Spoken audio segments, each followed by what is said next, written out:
ಗುಂಡ ನಿಜವಾದ ಕನ್ನಡಿಗ ಅಂದ್ರೆ ಯಾರು? ಇಂಗ್ಲಿಷ್ ಅಲ್ಲಿ ಫೇಲ್ ಆದವರು ಸರ್.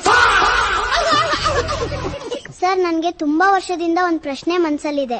ಏನ್ ಪ್ರಶ್ನೆ ಗುಂಡ ಅದು? ಸರ್ ಈ ದೊಡ್ಡ ABCD ಸಣ್ಣ ABCD ಗಿಂತ ಎಷ್ಟು ವರ್ಷ ದೊಡ್ಡದು? ಗುಂಡ ಶಾಲೆಗೆ ಯಾಕೋ ಲೇಟು?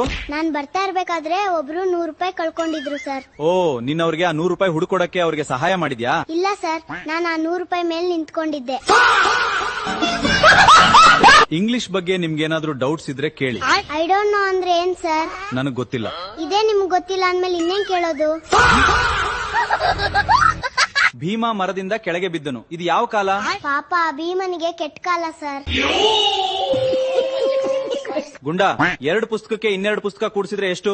4 ಪುಸ್ತಕ ಸರ್. ಈಗ ನಾನ್ ನಿಂಗೆ ಸ್ವಲ್ಪ ಕಷ್ಟದ ಪ್ರಶ್ನೆ ಕೇಳ್ತೀನಿ. 12,020 ಪುಸ್ತಕಕ್ಕೆ 611 ಪುಸ್ತಕ ಕೂಡಿಸಿದ್ರೆ ಎಷ್ಟು? Library sir. ಗುಂಡ ನಾನ್ ಎಷ್ಟು ಬೈದ್ರು ನೀನ್ ಯಾಕೆ ಸಿಟ್ ಮಾಡ್ಕೊಳಲ್ಲ? ಯಾಕೆ ಎದುರು ಮಾತಾಡಲ್ಲ? ಸರ್ ನೀವ್ ಹೇಳುದ್ ವೇದವಾಕ್ಯ ಯಾವತ್ತೂ ನಂಗ್ ನೆನಪಾಗುತ್ತೆ. ಎಷ್ಟು ಒಳ್ಳೆ ಸ್ಟೂಡೆಂಟ್ ಕಣಪ್ಪ ನೀನು. ಆ ವೇದವಾಕ್ಯ ಯಾವ್ದು ಗುಂಡ? ನಾಯಿ ಬೊಗಳಿದ್ರೆ ದೇವಲೋಕ ಹಾಳಾಗ್ತೈತೇನೋ. ಭೂಮಿ ಒಳಗಡೆ ಲಾವಾ ಇದೆ ಅಂದ್ರೆ ಹೊರಗಡೆ ಏನಿದೆ? ಒಪ್ಪೋ, ಸ್ಯಾಮ್ಸಂಗ್ ಮತ್ತೆ ವಿವೋ ಇದೆ ಸರ್.